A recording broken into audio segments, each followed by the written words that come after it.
Simbolo ng lakas at katatagan ang mga kawayan. Hindi agad napatutumba anuman ang panahon. Tulad ng mga pamilyang aming nakilala sa kagubatan ng Norzagaray, Bulacan.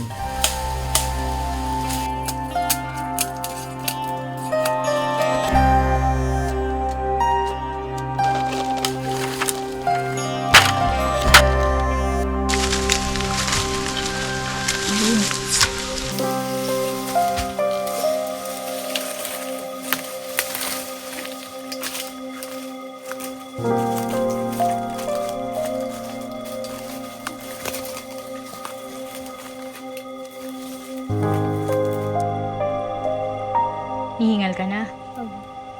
Papagod ka? Pag napapagod ka, anong ginagawa mo? Naaawa nga po ako wala na magawa. Araw-araw nilang hinaharap ang hirap at mga hamon, makaipon lang ng kinakailangang 6,000 piraso ng kawayan.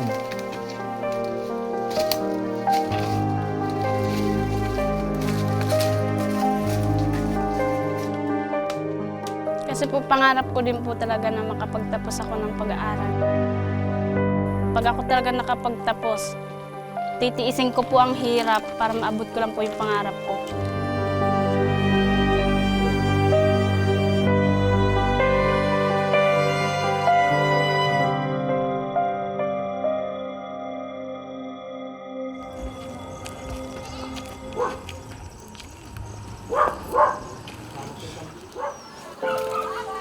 Maagang naghanda ang pamilya ni Gary ng kanilang almusal.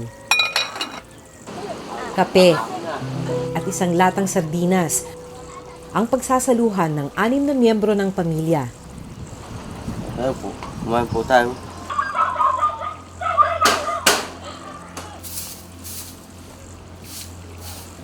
Pagkakain, isinali ni Gary ang natirang kanin sa isang baunan. Ito po yung baon namin. Ganda po kasi kung luto na at hindi na magsaluluto doon. Ano pong babaunin nyo? Ayan, sardinas po.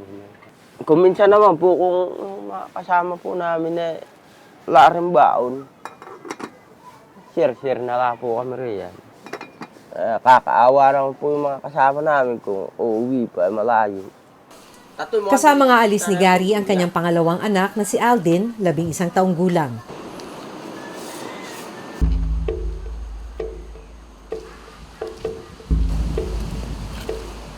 Pero hindi eskwelahan ang kanilang destinasyon, kundi sa isang masukal na kagubatan para magbungkawi o magtabas ng mga kawayan. Punta po tayo sa Rasi, tataga po ng Bukawi. Malayo pa po.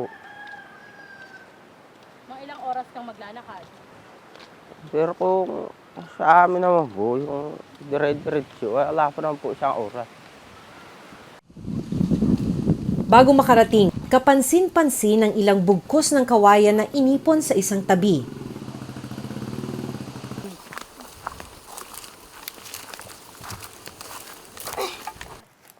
Kahapon namin kinuha po iyan, Nakailan kayo kahapon? 130 po ito. Ito po naman po lahat na ito.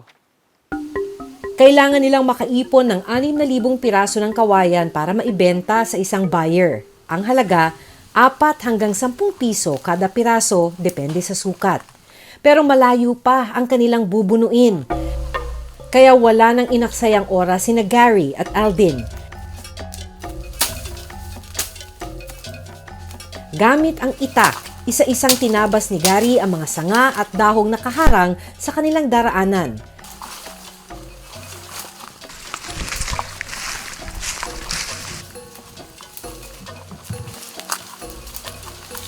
Matapos ang halos kalahating oras na paglalakad, narating ng mag-ama ang gitna ng gubat. Para makarami, agad na humiwalay ng pwesto si Alden.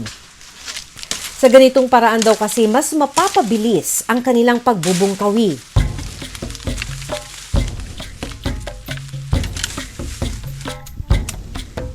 Doble ingat ang ginagawa ni Aldin habang nagtatabas ng kawayan. Isang maling hakbang kasi, maaari siyang mahulog sa isang bangin.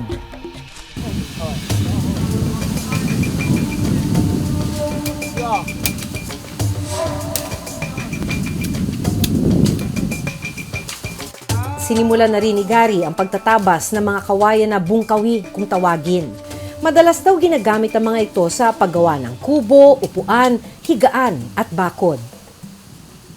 Yan po kasi, maganda po kasi ito. Kung minsan, nabubuhay pa po ito. Kung sinabi mo naman po niya kung buho, ibang klase naman po yun, buho. Yung parang kawayan siya, kaya lang maliit po siya sa kawayan. Ito naman po, kasi, makapal po kasi ito. Hindi po ito lumalaki ng... Ganyan lang talaga ang itsura niya. Kung minsan, lumalaki rin hanggang maliit lang po sa braso. Maingat na tinataga ng mag-ama ang bawat kawayan para makuha ang tamang sukat na hinihingi ng buyer. 3 pong klase po eh. Kung may 7, may 8, tapos 12.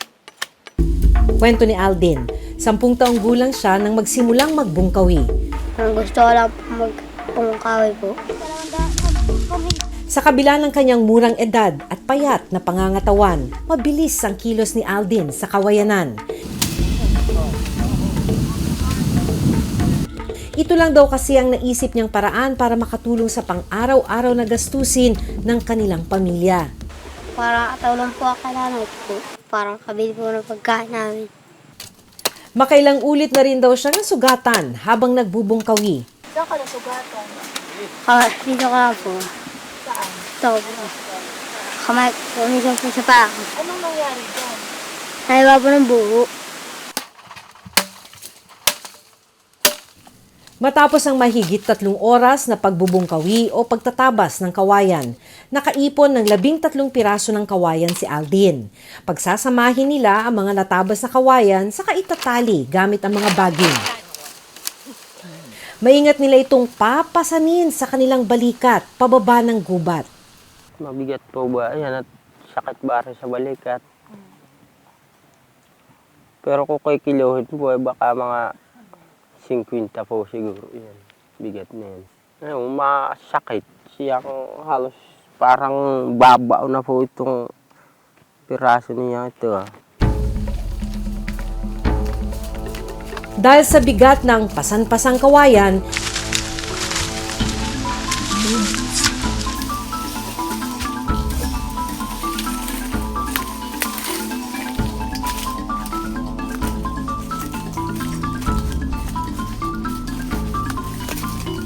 hindi na kinaya ni Aldin ang mga kawayang halos doble ng kanyang bigat, kaya sandali silang tumigil para magpahinga. Hihingal ka na? Papagod ka? Pag napapagod ka, anong ginagawa mo? Mamay na po.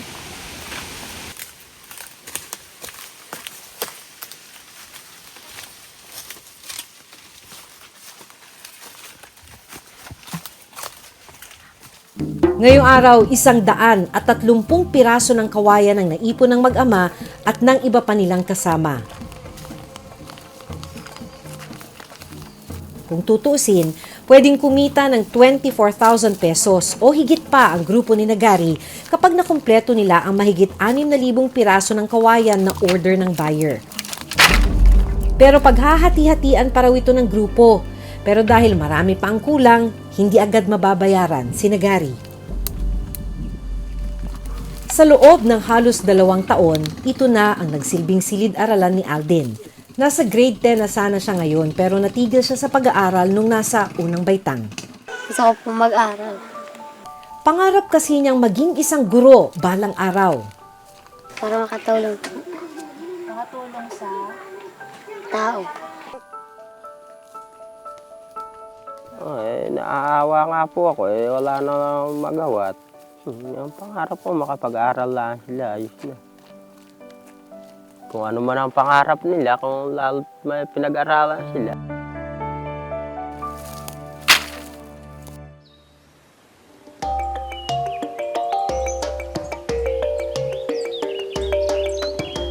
Kinabukasan, muling bumalik sa gubat ang mag-amang Gary at Aldin. Kasama na nila ang nakababatang kapatid ni Aldin na si PJ, 9 na taong gulang. Sa pagkakataong ito, ibang bahagi naman ng gubat ang susuyuri nila. Kailangan daw kasi nilang habulin ang 6,000 piraso ng kawayan na order ng buyer.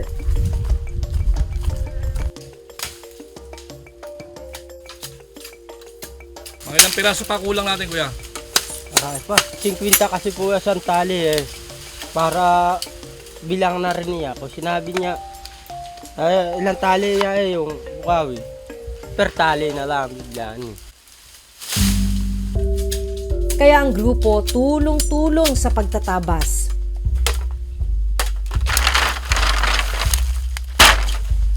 Tali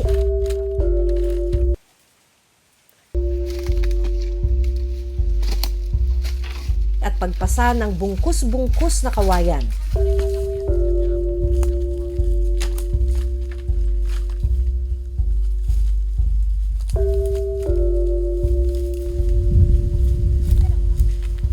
Saka ibinaba mula sa gubat.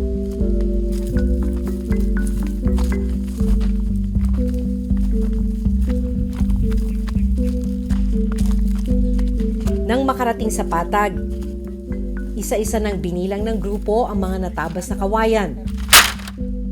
Humigit sa 1,000 sa aming grupo lang po. Eh yung isang grupo, awan niya lang po kung madadala nila lahat yung 1,500 raw yun. Pero ang problema, mahigit 2,000 piraso lang ng kawayan ang naipon nila. Ibig sabihin, hindi nila naabot ang hinihinging target ng buyer kaya hindi pa raw ito maaaring kunin at maibenta ngayong araw. Talaga may panghihinayang po yun dahil kasi ako po gusto ko na nga po sanang mabinta na. Sa Biyernes, may hahatid ko na po yung mga anak ko at makakapag-aral na po sila sa Loni. Pero dahil wala nang panggasto sa mga susunod pang araw, sinubukang makiusap ng grupo na ibenta na sa buyer ang mga naipong kawayan.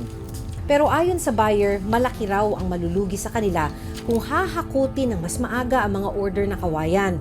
Aabot daw kasi ng 3,000 piso ang gasolina ng truck papunta sa lugar ni Gary. Dahil yung una po, nagbigay po sa akin ng 500. Ang balak ko po, 500 uli ang hiramin ko sa kanya. Ay, paano kung hindi siya pumayag na magpahiram sa iyo? Wala po akong magagawa dahil po siya po ang mamili hintay na lang po ako na kung anong araw yung kuha niya, makompleto namin yung buho.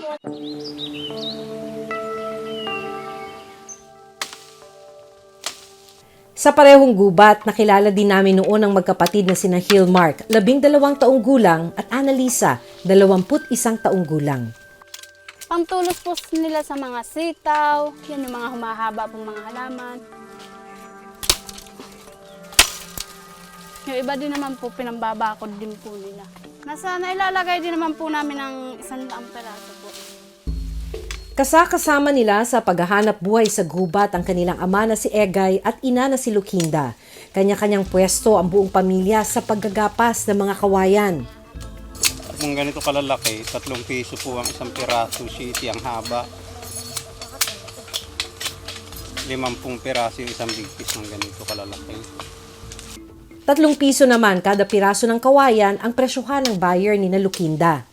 Humihirit pa ho sana kami ng dagdag. Ay, ang sabi ho niya sa amin, kung magre-reklamo pa daw kami, maghahanap pa kami ng kadagdagan pa doon sa 3, ibinta na lang daw namin sa iba. Wala naman ho kaming alam na bintahan na iba kung hindi siya laang. Kaya nagtiis na ho kami doon sa 3. Pero kapansin-pansin na maingat si Annalisa habang naggagapas ng kawayan. Dito namin napag-alamang 2 buwang buntis na pala siya sa kanyang pangalawang anak. Medyo mahirap pero kinakaya naman po. Kasi nandyan po yung mga magulang ko, supportive po sa akin, tinutulungan nila ako sa pag-aalaga sa anak ko. Kaya kahit mahirap, kailangan daw niyang tiisin ang bigat ng trabaho para makaipon ng pera para sa kanyang panganganak. Medyo may takot din po. Kaso kung parang natatabon sa isip ko na napapatong talaga, ay hindi ko kailangang iasa to sa asawa ko.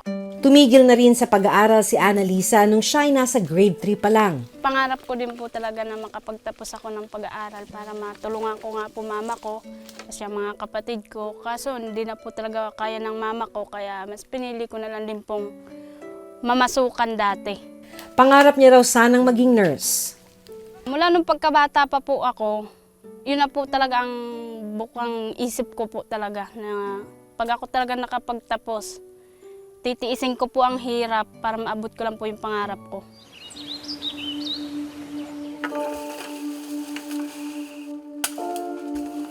Ang nakababata naman niyang kapatid na si Hillmark, malalim din ang dahilan kung bakit piniling magbanat ng buto sa kagubatan.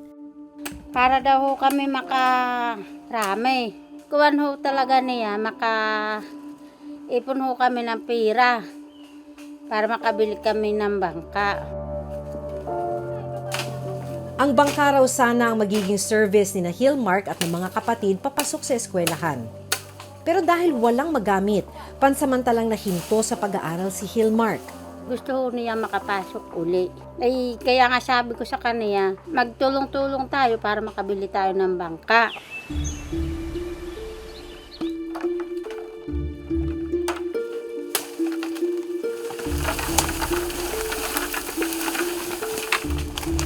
Matapos ang kalahating araw sa pagbubungkawi, nagdesisyon na ang pamilya na bumaba mula sa gubat para magpahinga. Dahil sa tanya mo na nakailang bungkawi kayo ngayon. 20 po. Okay na yun sa inyo ngayon? Sa isang araw po naman namin nakaka-40 po kami. Ay ngayon na 20 na laang. Bukas, muli silang makikipagsapalaran sa kagubatan para makaipon ng daan-daan pang piraso ng kawayan.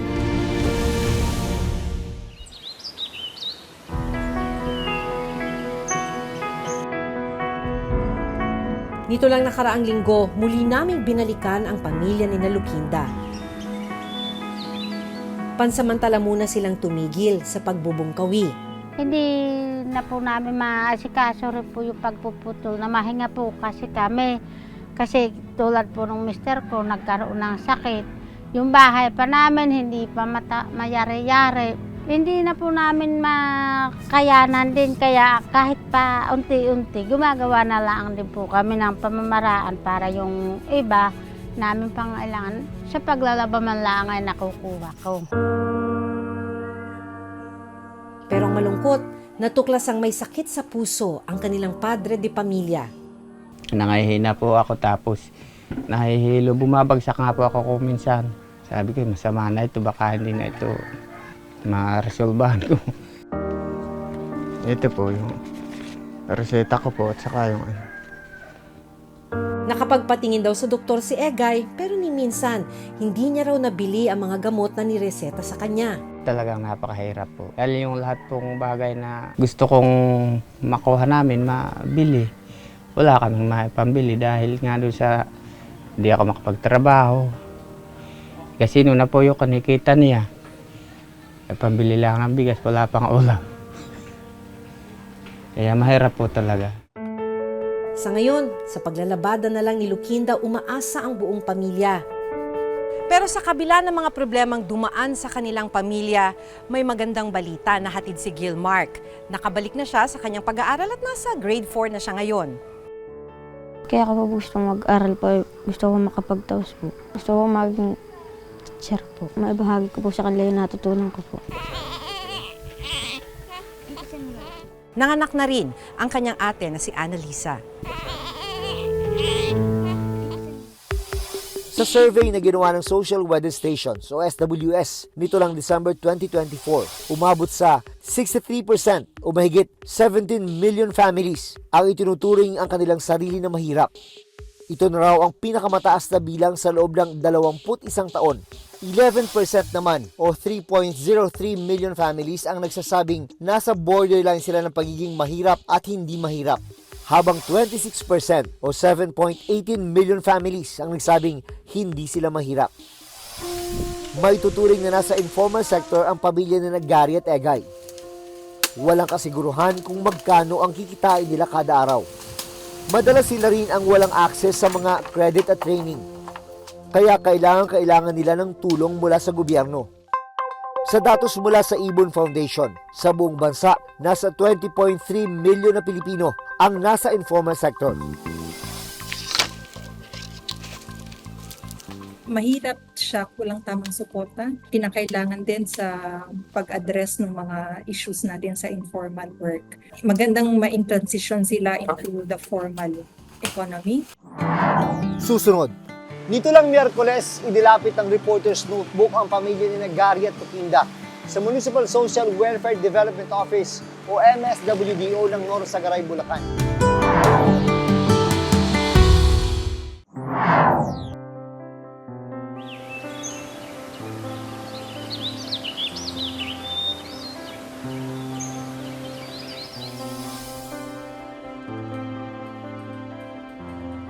Nito lang Miyerkules, idilapit ng Reporter's Notebook ang pamilya ni Gary at Tukinda sa Municipal Social Welfare Development Office o MSWDO ng Norsagaray, Bulacan. Dito ipinaliwanag sa kanila ang mga serbisyong maaari nila makuha gaya ng medical assistance, educational assistance at food assistance. Halimbawa, libreng check-up, libreng gamot, maibibigay po talaga namin yon. Libreng pag-aaral, wala pong problema doon. Pero dahil napag-alamang sa DRT nakarehistro ang pamilya, agad na nakipag-ugnayan ng Norsagaray MSWDO sa DRT. Ang pamilya ni Aldin, umaasa ring makatatanggap ng iba pang tulong mula sa lokal na pamahalaan. Sa akin po sana taga matutulungan po ako. At malano sa kaya malano mga anak kong nag-aaral sa polo. Bangka! Oo. Pag-aaralan din daw ng MSWD office ang iba pang programa na pwedeng maibigay sa parehong pamilya. Si DSWD program po kasi yon, ipapa-verify ko po kung naisama na sila doon, malaki-laki po yung pwede nilang makuha doon. Basta maitawid lang po namin sana yung pang araw-araw lang po namin kailangan.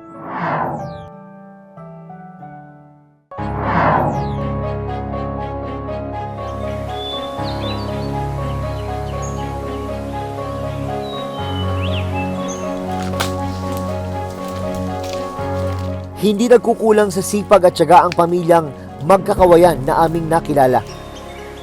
Gumagawa sila ng sariling diskarte, umaasa sa sariling kakayahan para mairaos ang araw-araw. Tulad ng mga bitbit nilang kawayan, simbolo sila ng lakas at katatagan. Pero kahit gaano man kahirap ang kanilang trabaho, gaano man kabigat ang kanilang mga pasan, sadyang hindi pa rin sapat ang kanilang kinikita. Ako si Maki Pulido. Ako si Jun Veneracion. At ito ang Reporter's Notebook.